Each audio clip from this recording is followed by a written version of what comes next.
연대였던 것으로 저는 기억을 합니다. 그 남자 선생님, 키 크고 약간 마른 남자 선생님이었는데요. 그분이 학기 초기에 어린 아이들을 모아 놓고 그 말씀을 하신 것이 저는 기억이 나는데, 이런 말씀을 하셨습니다. 사람에는 세 가지 부류가 있는데, 그 첫 번째는 꼭 있어야 되는 사람, 즉 사회에 꼭 필요한 사람. 그리고 둘째는 있어도 되고 없어도 되는 사람, 다른 말로는 있으나 마나한 사람. 그리고 셋째는 있으면 안 되는 사람. 뭐 이런 사람들은 해악을 끼치는 사람들이겠죠. 이렇게 이제 있다고 말씀을 하셨습니다.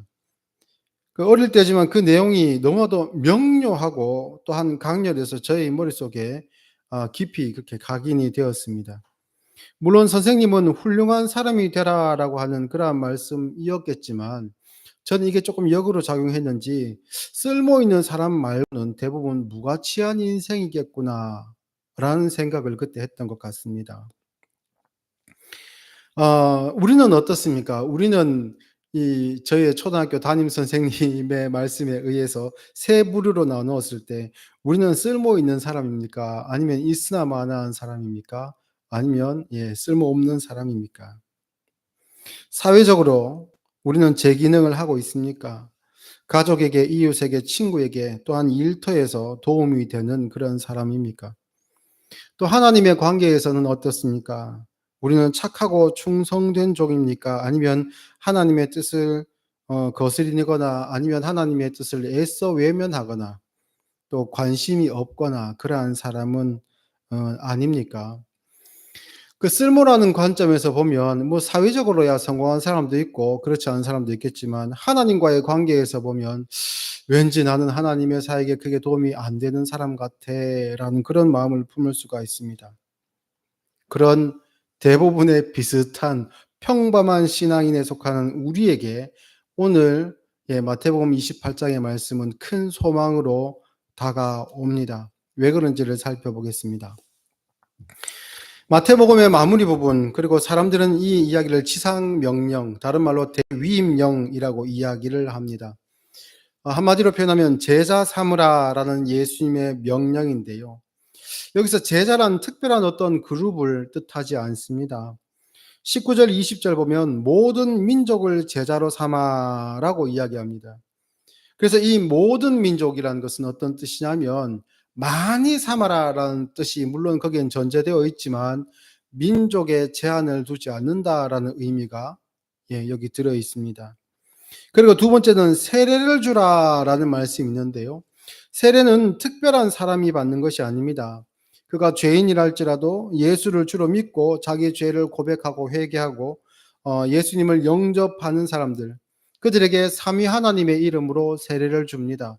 그들의 자격을 구하지 않지요. 그리고 세 번째로 예수님께서 당부하신 말씀을 가르쳐 지키게 하라라고 합니다. 말씀을 가르치고 지키는 그 대상이 되는 사람들은 모든 성도입니다. 성도 중에 특별한 사람만을 택해서 말씀을 교육하지 않습니다. 모든 성도가 말씀으로 양육받아야 됩니다. 그런데 중세 시대에서는 이런 일이 드물었습니다. 성도들이 하나님의 말씀으로 직접 이렇게 접근하는 루트가 막혀 있었고, 라틴어를 공부한 신학자들, 일부의 신학자들과 성직자들만이 하나님의 말씀을 접할 수가 있었고, 그 이외에 보통 일반 그 성도들은 알아들을 수 없는 말씀, 그 언어로 읽는 그 성경을 그저 귀로만 듣는 것으로 충분한 것이 아닌가, 그렇게 생각하며 말씀과 단절된 그런 삶을 살았던 때가 있지요. 그래서 이 제자를 이야기할 때 그 제자의 대상이 되는 사람들은 특별한 사람이 아닌, 그래서 다른 말로 표현하면 그들에게서 조건을 구하는 사람이 아닌 그러한 존재들, 누구나 다 제자의 대상이 될 수 있는 그러한 사람이다라는 겁니다. 그리고 이렇게 제자를 삼아야 하는 그 근거에 대해서 이야기하기를, 예수님께서 왜 제자를 삼아야 되냐라고 말씀하실 때 18절을 말씀해 보면 하늘과 땅의 모든 권세를 내게 주셨다라고 말씀합니다. 하나님으로부터 내가 하늘과 땅의 모든 권세를 받았다. 그렇기 때문에 너희는 가라라고 합니다. 그러면 여기서 우리가 이 권세의 흐름을 기억해야 됩니다. 예수님께서 권세를 받으셨으면 예수님께서 하셔야죠. 그 권세로. 그렇죠. 그게 정상적인 이렇게 계산식입니다. 그런데 예수님께서는 "내가 권세를 받았으니 너희가 가라."라고 하십니다. 그럼 여기서 우리가 유추해 볼 수 있는 게 있죠. 예수님께서 받으신 그 권세가 제자들의 권세라는 겁니다. 예수님께서 하늘과 땅의 모든 권세를 부여받은 것으로 제자들에게도 동일한 권세를 부여하셨다라는 뜻이 됩니다. 그래서 제자 삼는 이 일을 명받은 제자들, 그리고 그 제자들의 순종을 통해 세워진 제자들, 그 제자들 또 제자들을 통해 지금 여기까지 왔지요. 그래서 우리는 이 제자들의 순종의 결과로 여기 있고, 또한 예수님의 명령을 동일하게 받는 사람들입니다. 그래서 우리도 하늘과 땅의 모든 권세를 하나님으로부터 부여받은 사람입니다. 세죠. 모든 권세를 다 받았다고 합니다. 그러면 이 권세는 어떠한 모습인가? 어떠한 의미를 가지고 있는가? 신약성경 빌립보서 2장 5절 말씀부터 제가 읽어 드리겠습니다. 이것이 이제 하늘과 땅의 모든 권세에 대한 이야기입니다.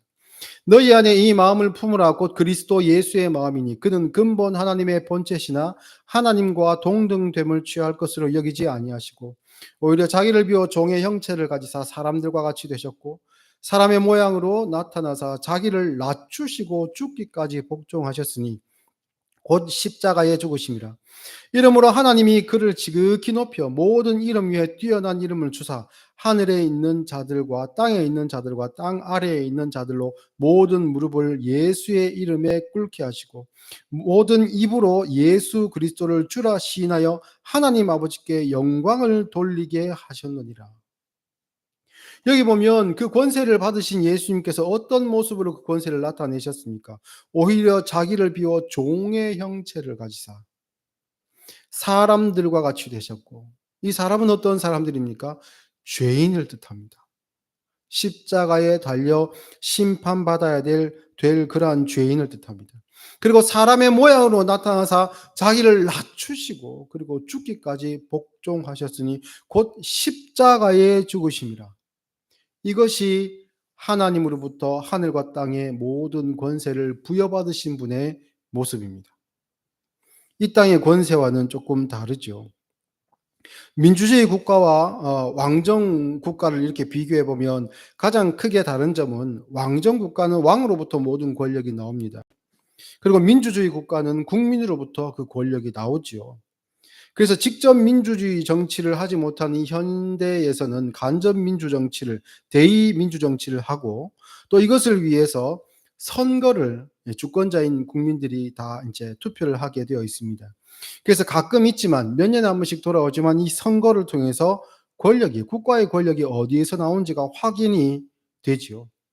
그런데 자기 권력 아닌 이 권력을 국민으로부터 부여받았음에도 불구하고 사람들은 권력을 쥐게 되면 그것을 사유화하려는 습성이 있습니다.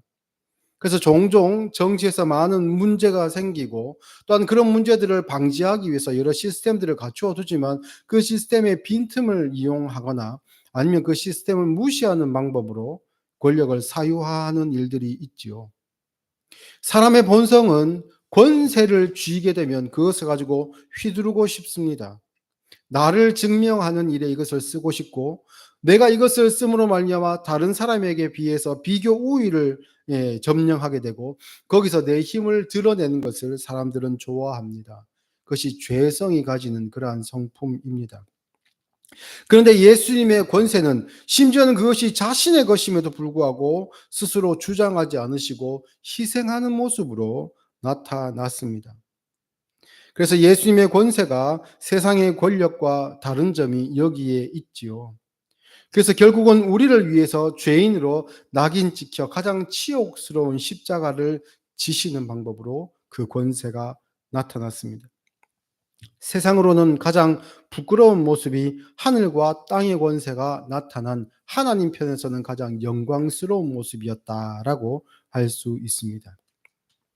이 부분이 너무나도 중요한 것은 제자로 부름받고 제자를 세우라라고 하시는 그 명령을 받은 우리의 입장에서 우리의 신앙의 목표, 이 사명을 감당하는 그 목표의 내용이 어디에 있는가를 잘 가르쳐주고 있기 때문입니다. 하늘과 땅의 권세를 가진 예수님께서 우리를 보내시기 때문에 제자 삼는 일을 하는 우리 앞에 거칠 것이 아무것도 없습니다. 우리가 하는 이 사역을 막을 존재는 없습니다. 어떤 권위도 어떠한 세력도 이 일을 막을 수가 없습니다. 그것이 물리적으로 저지된다 할지라도 우리는 그 사역을 감당할 수 있습니다. 그런데 이것을 물리적인 환경을 바꾸는 일로 착각을 해가지고 내가 이런 권세를 받았으니 세상아 비켜 라고는 할 수 없습니다. 왜냐하면 앞에서 말씀드린 것처럼 하늘과 땅의 권세를 가장 낮은 십자가를 통해 받으셨기 때문입니다. 간혹 보면 기독교인이나 교회가 세상을 향해서 무례하게 행하는 그런 일들을 보지요. 세상에 대한, 이웃에 대한 배려가 없는 것을 넘어서서 그들을 적대시하는 그러한 모습들도 간혹 등장하고, 그런 인식들이나 말들이 굉장히 폭력적으로 나타날 때가 종종 있습니다.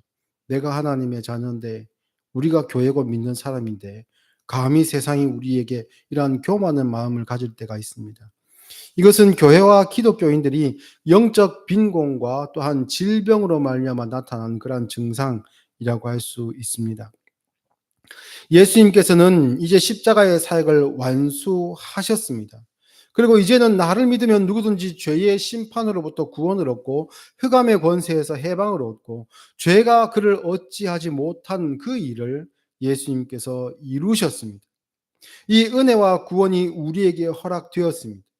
너희는 마음 놓고 가서 누구든지 살려낼 수 있고, 말씀으로 살려낼 수 있고 구원해낼 수 있다. 너 하나가 세상과 나의 사이에 다리를 놓는 대사장의 역할을 한다 라고 예수님께서 말씀하시는 겁니다. 여기서 중요한 것은 세상의 능력적인 차원으로서 하는 것이 아니라 그것을 허락받은 우리가, 제자 삼는 일을 감당해야 되는 우리가 예수님의 그 영광을 온전히 담아내는 사람으로서 세상의 그것과는, 세상의 방법과는 전혀 다른 길을 가야 한다라는 겁니다. 이것을 우리가 절대 잊어서는 안 됩니다. 우리는 예수님의 제자입니다. 말씀으로 예수님을 배웁니다. 그리고 예수님의 뒤를 따르지요.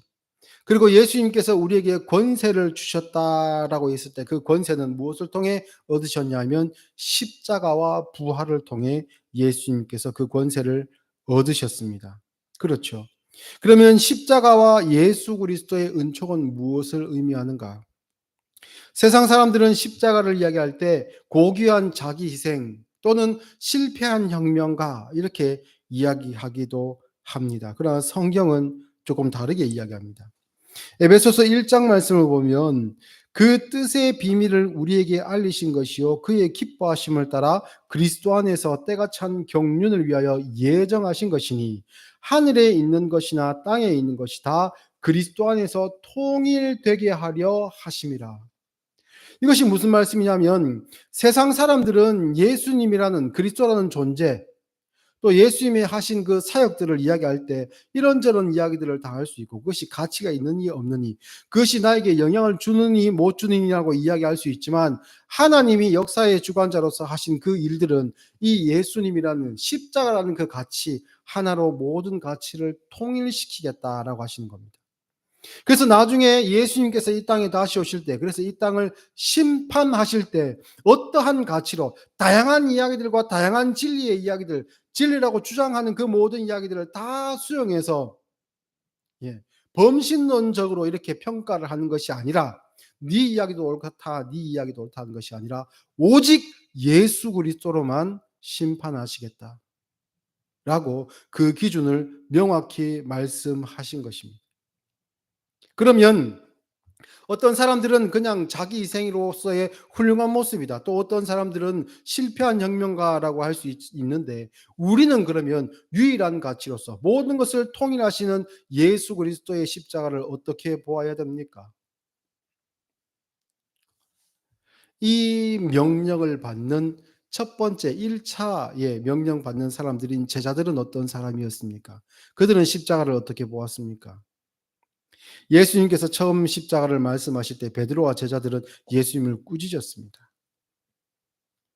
그리고 그 이후에도 예수님께서 십자가를 준비하시고 십자가에 대해서 말씀하실 때 그들은 근심했습니다. 예수님께서 왜 이런 이야기를 하실까? 지금 그런 말씀하실 때가 아닌데. 그리고 이후에는 마지막 예수님이 잡히시기 전까지 제자들이 했던 일은 예수님을 피해서 예수님께서 못 듣는다고 하는 그러한 그 전제를 가지고 자기들끼리 누가 높은 자리를 차지할 것인가 라고 다투고 있었습니다. 그리고 결국에는 예수님께서 잡히시는 순간 모두 도망쳤습니다. 그것이 바로 십자가 앞에 섰던 십자가를 대했던 제자들의 모습입니다.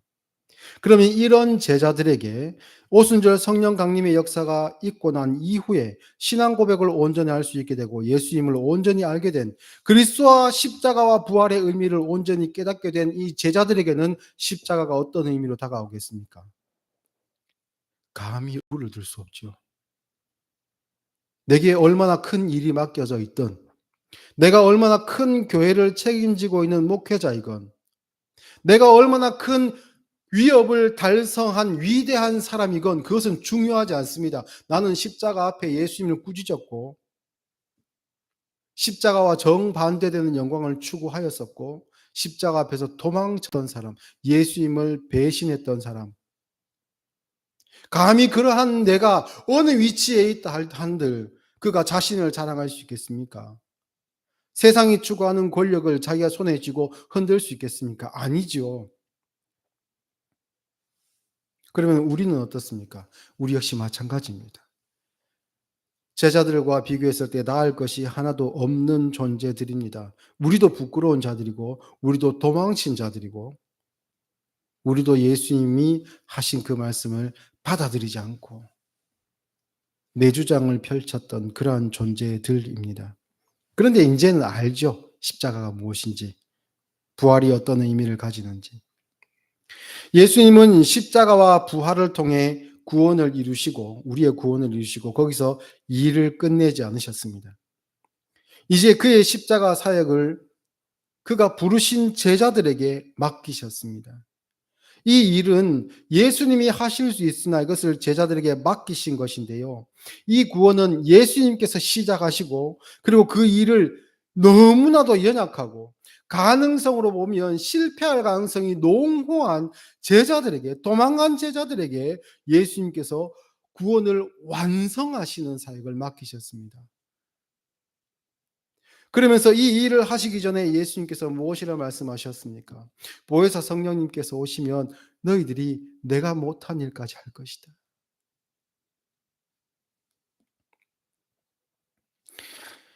마가복음을 보면 서론 없이 바로 그 내용으로 들어갑니다. 본론으로 들어가는 느낌이 있습니다. 그래서 다른 복음서들은 예수님의 출생부터 나오는데 여기는 출생부터 등장하지 않고요. 바로 세례 요한이 딱 등장합니다. 그리고 처음 그가 한 사역이 뭡니까? 회개하라 천국이 가까이 왔다라는 그 선포, 예수 그리스도의 길을 예비하는 것으로 바로 본론이 들어가고 그리고 예수님께서 처음 하셨던 구체적으로 하셨던 사역이 바로 제자들을 부르시는 일이었습니다. 그리고 그 제자들과 예수님이 함께 하시면서 3년간 그들을 양육하셨죠. 말씀을 가르치시고 다른 사람들은 감히 얻을 수 없는 그 복된 시간들을 이들은 얻을 수 있었습니다. 그리고 예수님은 이후에 제자들을 둘씩 짝지어서 고을로 보내시면서 복음을 전하게 하셨습니다. 하나님의 나라가 임하였다라는 그 세례 요한이 외쳤던 그 복음을 제자들에게 전하게 하셨지요. 근데 사실 예수님께서 일이 목적이었다면 이 소식을 전하시는 것이 목적이었고 그것을 돕기 위한 존재들로서 제자들을 부르셨다면 그것은 잘못된 선택이었습니다. 왜냐하면 예수님이 가는 곳에는 언제나 사람들이 들끓었기 때문입니다. 예수님께서 오셨다라는 소식을 들으면 사람들이 구름대처럼 몰려들었습니다. 오히려 예수님께서는 그 무리들을 피해서 한적한 곳으로 하나님과 기도하는 시간을 확보하기 위해서 그들을 떠나시는 일들이 더 종종 있었지. 이 말을 전하는 것이 목적이었으면 그저 모인 사람들에게 직접 하셨겠죠. 그런데 제자들을 부르셔서 굳이 그들을 가르치시고 그들을 보내심으로 그 일을 감당하도록 하셨습니다. 그러면 여기서 우리가 무엇이 중요한가? 말을 전하는, 소식을 전하는 그 일이 중요한가? 아니면 그 일을 시킨 사람이 중요한가? 우리는 주목해야 합니다. 예수님의 그 사역의 목적은 어디 있었겠습니까? 소식을 전하는 것이었겠습니까? 물론 그것도 중요한 사역이죠. 그러나 사람을 세우는 일이 먼저였습니다. 목적이 일에 있지 않고 그 일을 맡기신 우리에게 있다라는 것을 우리는 기억해야 됩니다. 제자들을 보십시오. 정말 배반하고 도망갔던 제자들입니다. 자신의 열심과 각오가 얼마나 허무하게 무너졌는지를 보았던 제자들입니다. 자기 스스로 무슨 염치가 있어서 예수님 앞에 나와서 다시 내가 잘해보겠습니다라는 다짐하겠습니까? 예수님께서 직접 찾아오셔서 일으켜 주지 않으시면 고개를 들 수조차 없는 그런 부끄러운 사람들입니다. 근데 그들에게 가장 중요한 사역을 예수님께서 감당하신 것보다 더 큰 사역을 맡기셨습니다. 그러니 그들이 감당할 수 있겠습니까? 사람의 마음으로 그 일을 감당할 수 있겠습니까? 더 작은 일도 못했는데.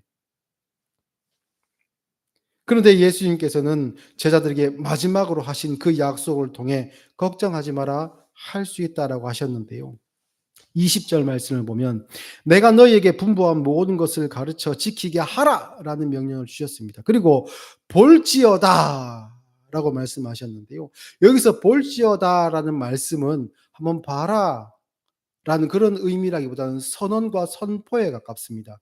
이것은 이 말을 듣고 있는 제자들뿐만 아니라 하늘과 땅을 두고 마치 재판장에서 선포하는 것처럼 선포의 의미가 있는데요. 내가 세상 끝날까지 너희와 항상 함께 있으리라. 감당할 수 없는 자들에게 스스로 생각할 때 나는 도무지 감당할 수 없을 것 같다고 생각하여서 완전히 무너져 있는 그들에게 마치 자기 자신이 십자가에 달려 있는 것과 똑같은 그런 좌절의 자리에 무너져 있는 제자들에게 예수님께서는 더 큰 사명을 맡기시고 그들을 보내십니다. 왜요? 이 사명보다 더 중요한 것이 제자들이기 때문에. 그리고 그들이 할 수 있도록 예수님께서 계속 함께 하시겠다.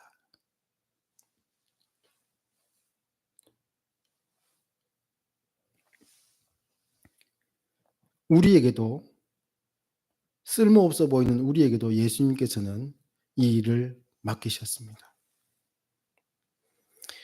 고린도전서 15장을 한번 찾아보겠습니다. 신약성경 고린도전서 15장.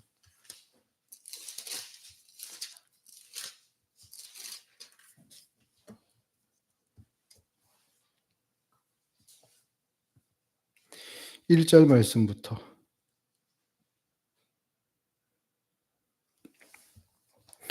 제가 11절까지 읽을 건데요. 같이 이렇게 눈으로 따라오시면서 어느 부분이 마음에 와닿는지를 한번 보시기 바랍니다. 1절부터 제가 읽겠습니다. 형제들아 내가 너희에게 전한 복음을 너희에게 알게 하노니 이는 너희가 받은 것이요 또 그 가운데 선 것이라.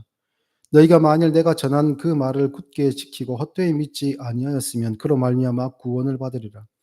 내가 받은 것을 먼저 너희에게 전하였노니 이는 성경대로 그리스도께서 우리 죄를 위하여 죽으시고 장사 지낸 바 되셨다가 성경대로 사흘 만에 다시 살아나사 게바에게 보이시고 후에 12 제자에게와 그 후에 500여 형제에게 일시에 보이셨나니 그 중에 지금까지 대다수는 살아있고 어떤 사람은 잠들었으며 그 후에 야고보에게 보이셨으며 그 후에 모든 사도에게와 맨 나중에 만삭되지 못하여 난 자 같은 내게도 보이셨느니라.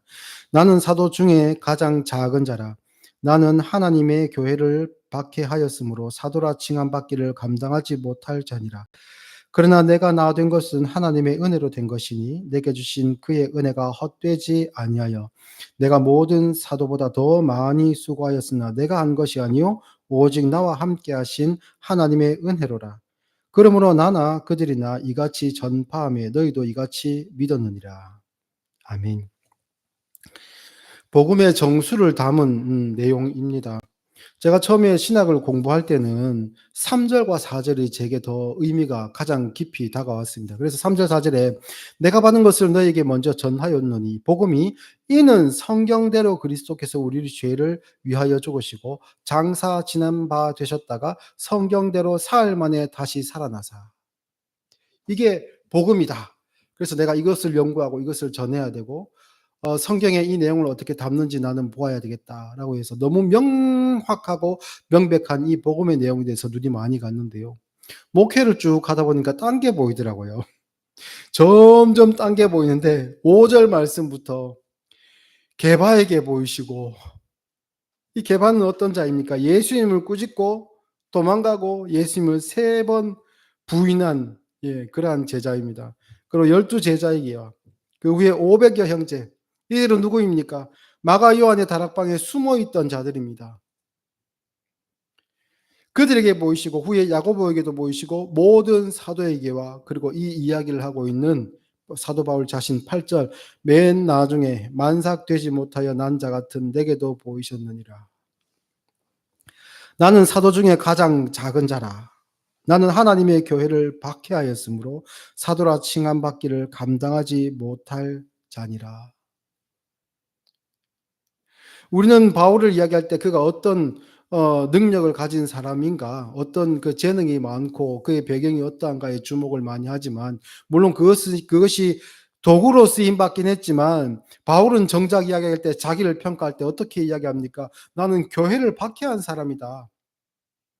앞서 언급된 그 모든 사도들보다 더 작은 자가 나다. 나보다 작은 사람이 없다.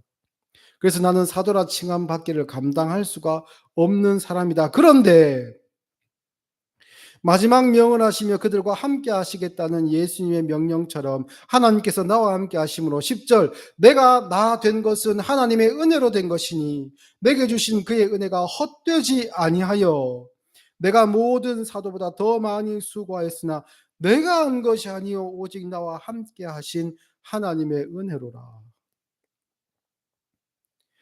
이 말씀이 저에게는 더 눈에 들어오기 시작했습니다. 사람을 겪어보고, 또한 사람인 저를 들여다보게 되고, 또 하나님께서 관심을 가지신 대상인 한 사람 한 사람의 영혼과 이렇게 대면하여 그들과 함께 목양의 관계를 유지해 오면서 제 관심이, 더 이제 5절 이후로 이렇게 가게 되더라고요. 우리의 이름이 여기에 기록되어 있어도 무방합니다.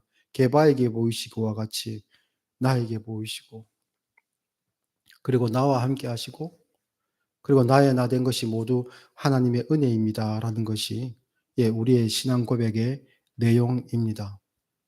사랑하는 성도 여러분, 우리는 하나님으로부터 모든 권세를 부여받은 사람입니다. 이 권세는 하나님께서 주신 것이기 때문에 세상이 빼앗아갈 수 없습니다. 또한 그 권세로 예수님께서 하신 그 명령, 제자로서의 삶을 살아가도록 명받았고, 그것이 명인 동시에 우리의 특권임을, 또한 구원의 표임을 꼭 기억하십시오. 그리고 예수 그리스도의 증거자로 사는 그 삶을 부끄러워하지 마시고 오히려 자랑스러워하시고 예수님과 함께 그 모습대로 그 권세를 이 세상 가운데 누리실 수 있기를 예수님의 이름으로 축복합니다. 기도하겠습니다. 감사하신 하나님,